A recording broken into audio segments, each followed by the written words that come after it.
और अब बात नक्सली हमले की। दंतेवाड़ा में हुए नक्सली हमले के बाद आज मुख्यमंत्री भूपेश बघेल दंतेवाड़ा जाएंगे, शहीद जवानों को श्रद्धांजलि देंगे। इसके अलावा जमीनी हालात का जायजा लेंगे। हालांकि मुख्यमंत्री चुनाव प्रचार के लिए कर्नाटक जाने वाले थे, लेकिन इस नक्सल वारदात के बाद तत्काल उन्होंने अपना कर्नाटक का दौरा रद्द किया और आज वो जवानों को अंतिम सलामी देने, उनकी शहादत को सम्मान देने के लिए पहुंचेंगे।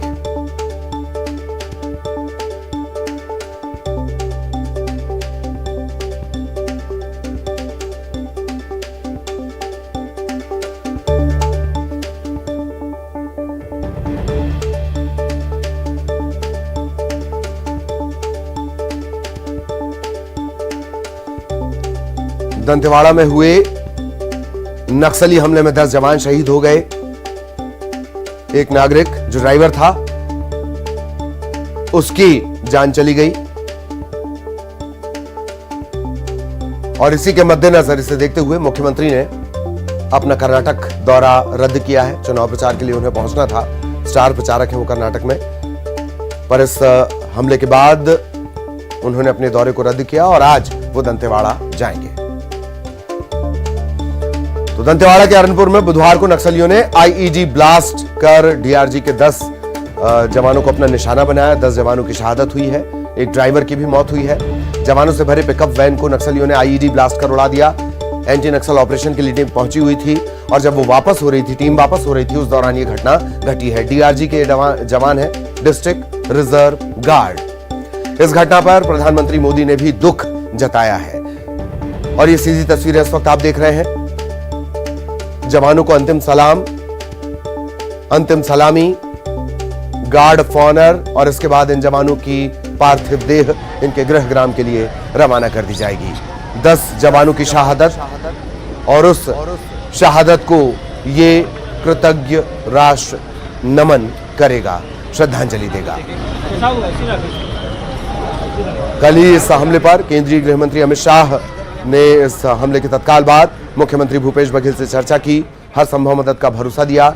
शहीद जवानों के पार्थिव देह आज परिजनों को सौंपी जानी है और उससे पहले जवानों को अंतिम सलामी।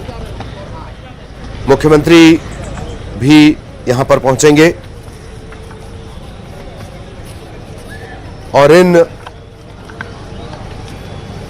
जवानों को नमन किया जाएगा।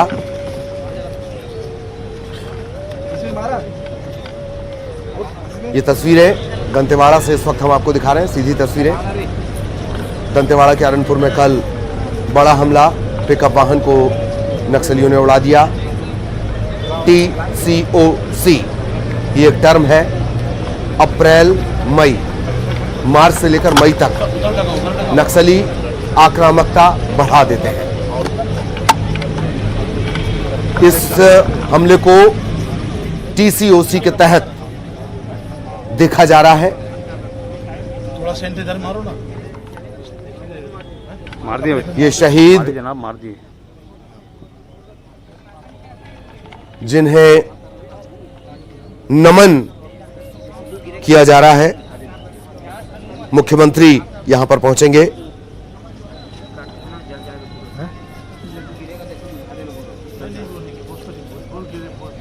दंतेवाड़ा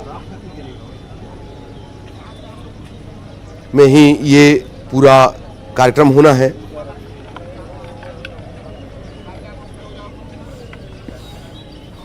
और इस वक्त ये तस्वीरें, शहीद जवानों को नमन।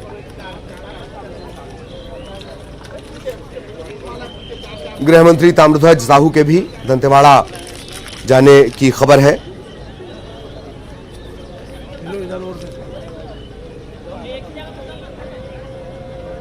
10 जवानों की शहादत।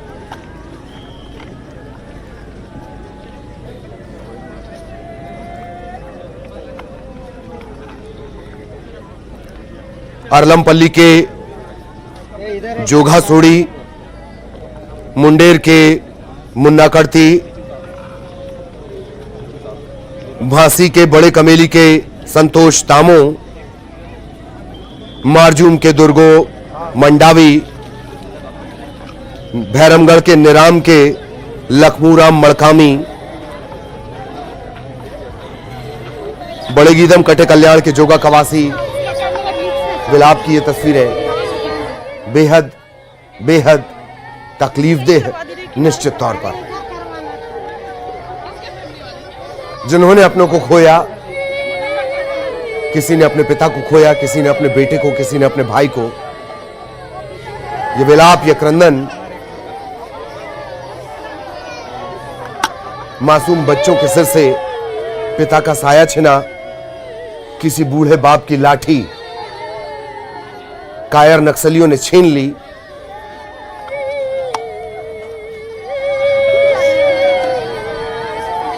बेहद बेहद तकलीफदेह, नम आंखों के साथ ये प्रदेश, ये देश अपने इन जवानों को अंतिम सलामी देगा, विदाई देगा। परिजनों को ढांढस बंधाते सुरक्षाकर्मी, पुलिस बल के जवान, सहयोगी, साथी, कल तक जो साथी कंधे से कंधा मिलाकर खड़े हुए थे, आज वो साथी साथ नहीं। सहयोगी युगल इस वक्त हमारे साथ जुड़े हुए हैं। युगल के पास आपको लिए चलेंगे और क्या कुछ अपडेट युगल के पास है वो जान लेते हैं। युगल, क्या कुछ अपडेट इस वक्त आपके पास? जी देखिए, 11 बजे सभी जो शहीद हैं, जवान हैं, उन्हें नम आंखों से विदाई दी जाएगी, अंतिम सलामी दी जाएगी। यहाँ पर हम इस वक्त मौजूद हैं हेलीपैड पर। यहाँ से मुख्यमंत्री भूपेश बघेल यहाँ से रवाना हो गए। सांसद दीपक बैज है, वो भी यहाँ पर आए हुए हैं और हमारे बीच दीपक बैज सांसद हैं, वो आए हुए हैं। हम बात करते हैं। जिस तरह से घटना हुई है, काफी जो निंदनीय इस घटना है, कायराना करतूत कहा जा सकता है माओवादियों का। निश्चित रूप से जो कल घटना हुआ दंतेवाड़ा के रणपुर क्षेत्र में बहुत ही ज़्यादा तकलीफदायक है और आज हम लोग माननीय मुख्यमंत्री भूपेश बघेल जी के साथ दंतेवाड़ा जा रहे हैं श्रद्धांजलि अर्पित करने और पीड़ित परिवार से हम लोग मिलने जा रहे हैं, उनको सांत्वना देंगे। तो निश्चित रूप से कहीं न कहीं हम लोग बहुत ज़्यादा पूरे बस्तर की जनता, जनप्रतिनिधि और छत्तीसगढ़ सरकार सभी लोग हम लोग इस घटना को लेकर आहत हैं। माओवादी एक एक करके टारगेट, जो जनप्रतिनिधि हैं उन्हें टारगेट बना रहे हैं, सेना हमारी जवान है उसे टारगेट बना रहे हैं, विकास को अवरुद्ध कर रहे हैं। क्या ऐसा नहीं लगता सर कि अब माओवादियों को खात्मा बिल्कुल सख्त जरूरत है? देखिए, निश्चित रूप से जब से हमारी सरकार आई है तब से हम लोग गाँव तक बिजली, पानी, सड़क पहुँचाने का हमारी सरकार ने माननीय मुख्यमंत्री भूपेश बघेल जी के नेतृत्व में पहुँचाए। इसी का नतीजे कहीं न कहीं आज पूरे बस्तर एरिया में बैकफुट में है और अपना उपस्थिति दर्ज कराने के लिए ये एक बड़ा टारगेट उन्होंने किया है, ताकि ये संदेश देना चाह रहे हैं कि हम लोग आज भी बस्तर में उपस्थित हैं। तो ये संदेश देने में वो कामयाब रहे, लेकिन फिर भी यह है कि सरकार की हौसला अभी कम नहीं हुआ है।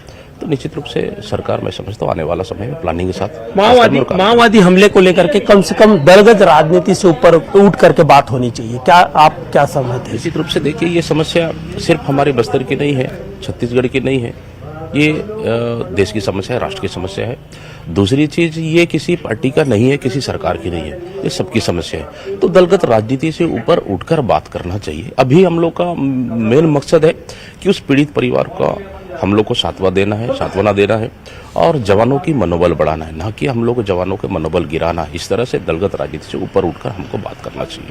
ये बिल्कुल ललित, देखिए अब जरूरत है कि दलगत राजनीति से ऊपर उठ करके ये माओवादियों का खात्मा करना बेहद जरूरी है। ये माओवादी विकास को अवरुद्ध करते हैं, जो विकास कार्य होता है तो पुल पुलियों को ध्वस्त करते हैं, ब्लास्ट करते हैं और इस तरह जो सेना, जो जवान हमारी रक्षा सुरक्षा में है, उन्हें इस तरह से जो है मारा जाता है, उनकी जघन्य हत्याएं की जाती है, जनप्रतिनिधियों को भी निशाना। दीपक बैज मुझे नजर आ रहे हैं आपके पीछे, दीपक बैज मुझे नजर आ रहे हैं।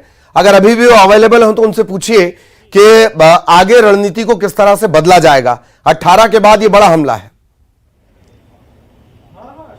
जी बिल्कुल, हमारे बीच मौजूद हैं दीपक बैज जी कि सर बताएंगे कि ये रणनीति को किस तरह से बदला जाएगा। 2018 के बाद का एक बड़ा हमला इसे फिर कहा जा सकता है। अब क्या जॉइंट ऑपरेशन भी चलाने की बात होगी? निश्चित रूप से जॉइंट ऑपरेशन चलना चाहिए और सरकार, शासन और प्रशासन मिलके एक नए प्लानिंग साथ काम करेंगे।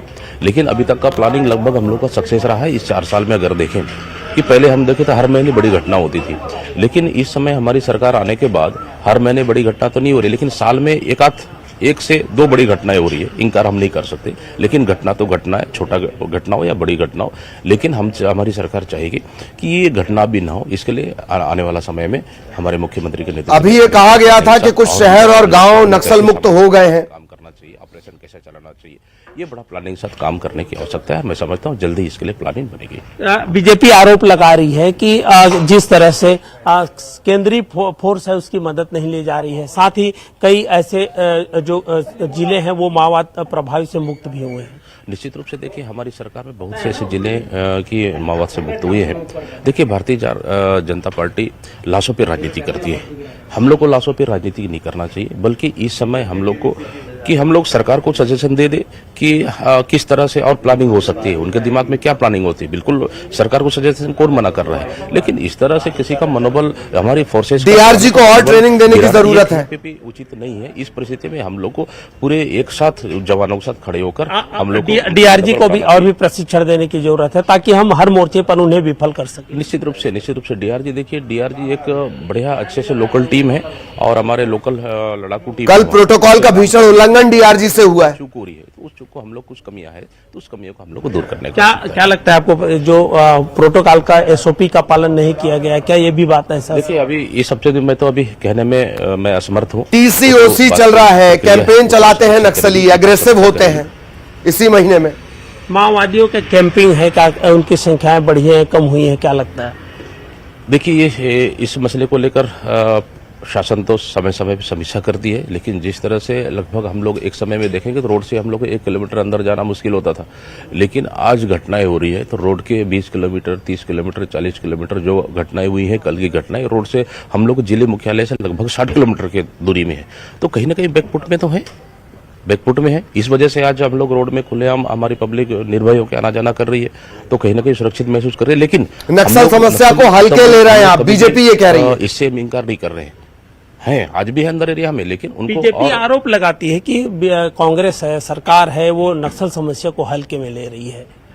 कहीं पे भी हल्के में ले रही है, हमारी सरकार गंभीरता से ले रही है। इसी का नतीजा है आज फर्जी एनकाउंटर नहीं हुआ, इसी का नतीजा है हम किसी फर्जी नक्सली के नाम से किसी आदिवासी को हम जेल नहीं भेजे, ना ही हम लोग किसी तरह से विवाद की स्थिति में हमारे ऑपरेशन रहा। ठीक है, 1-2 इस 4 साल में 1 से 2 चूक हुई है, हम इनकार नहीं कर रहे, लेकिन फिर भी हम लोग बेहतर तालमेल। सिविक एक्शन प्रोग्राम की क्या स्थिति है जो फोर्सेस चला रही है अंदर? थोड़ी बहुत कमियां है, निश्चित रूप से उसको दूर करेंगे। जो फोर्सेस जो अक्सर नक्सल अभियान चला रही है, क्या उसका नतीजा है, उसी का ये परिणाम है क्या, ये क्या लगता है? निश्चित रूप से लगातार अभियान चल रहा है और ये अभियान मैं समझता हूँ कि बिना रुके चल रहा है और कहीं न कहीं उसी का परिणाम भी है। बड़े नेताओं की मूवमेंट के बाद इस तरह के हमले बढ़े हैं। केंद्रीय गृह मंत्री प्रियंका वाड्रा, जी, क्या लगता है कि बस्तर में बड़े नेता अगर जा रहे हैं, चाहे केंद्र के हों चाहे राज्य के हों, लगातार आप लोगों की उपस्थिति वहां दर्ज हो रही है, क्या उसका भी ये नतीजा हो सकता है, क्या उसका ये कारण होगा? निश्चित रूप से केंद्र के बड़े नेता भी आने, हम लोग लोकल जनप्रतिनिधियां भी हैं, लगातार हम लोग शासन प्रशासन से बहुत सारी चीज इस मसले को लेकर समीक्षा बैठक करते हैं, लोकल स्तर पे करते हैं, शासन अपने स्तर से करती है, हम लोग लोकल स्तर से भी कर रहे हैं और कहीं ना कहीं उसी का परिणाम है कि हम लोग बहुत सफलता मिला है और आने वाला समय में हम लोग बेहतर रणनीति के साथ सरकार भी काम करेगी और लोकल हम लोग जनप्रतिनिधियां भी वहाँ के लोकल के नेताओं से, वहाँ के सूचना तंत्र के माध्यम से हम लोग बेहतर और इसको तालमेल साथ हम लोग काम करेंगे। जी बिल्कुल ललित, तो कहा जा रहा है, दीपक बैज जी ने कहा है कि बेहतर तालमेल के साथ काम किया जाएगा और माओवादियों को पीछे धकेलने के लिए हर जो भरसक प्रयास है वो किया जा रहा है। और ये भी उन्होंने बात कही है कि दलगत राजनीति से ऊपर उठ करके माओवाद का खात्मा करना होगा, क्योंकि माओवाद सिर्फ राज्य की समस्या नहीं, देश की समस्या है, जनप्रतिनिधियों की नहीं, पूरे समाज की ये समस्या है। और जिस तरह से लाल आतंक है और माओवाद जिस तरह से हमारे छत्तीसगढ़ के लिए, इस शांति के टापू के लिए जो नासूर है, उन नासूर को खत्म करने की जरूरत है। ललित, ये बात सही है कि ये तमाम दावे किए जा रहे हैं। खैर, आप लगातार युगल बने रहिएगा और दंतेवाड़ा की भी तस्वीरें हम आपको दिखाएंगे। सहयोगी सतीश चांडक भी हमारे साथ बने हुए हैं, सतीश के पास भी हम आपको लिए चलते हैं। सतीश, क्या अपडेट आपके पास?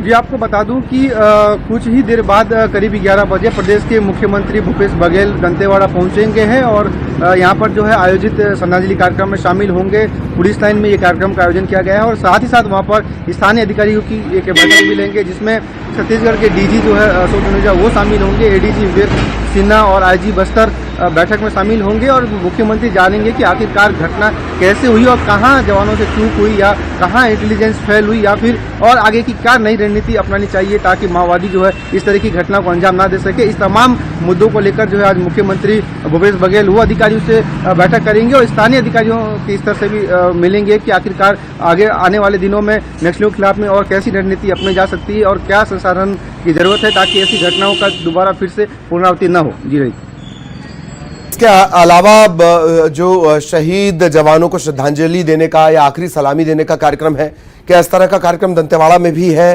सतीश?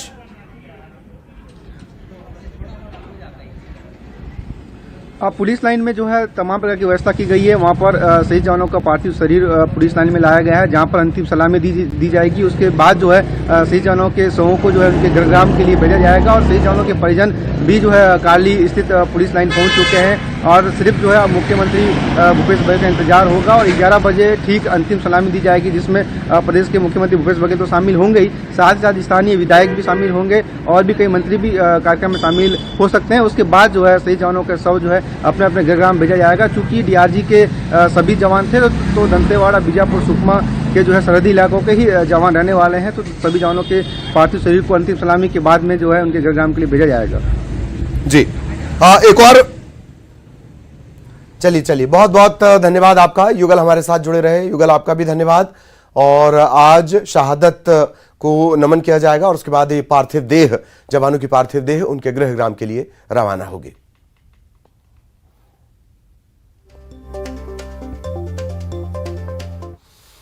और अब खबर भोपाल से। जयंत केवलानी भोपाल पहुंच चुके हैं। सूडान में, युद्धग्रस्त सूडान में जयंत फंसे हुए थे और इसके बाद मिशन कावेरी, केंद्र सरकार का ये ऑपरेशन है मिशन कावेरी, इसके तहत भारतीयों को सकुशल वहां से वापस लाया जा रहा है और उनकी सकुशल वापसी हो चुकी है। बैरागढ़ अपने घर वो पहुंच चुके हैं। न्यूज 18 पर उनका पूरा परिवार लगातार पल पल का अपडेट देखता रहा और जो बातचीत है, हमारे सहयोगी भी उनके घर पहुंचे, सभी लोग खुश नजर आए। जिस तरीके से न्यूज 18 ने इस खबर को दिखाया, प्रमुखता से दिखाया, इसे लेकर परिवार ने धन्यवाद भी दिया। और जब जयंत यहां पर पहुंचे तब भी उनके घर न्यूज 18 मध्य प्रदेश, छत्तीसगढ़ देखा जा रहा था। लगातार सूडान में अभी भी ये ऑपरेशन मिशन कावेरी चल रहा है।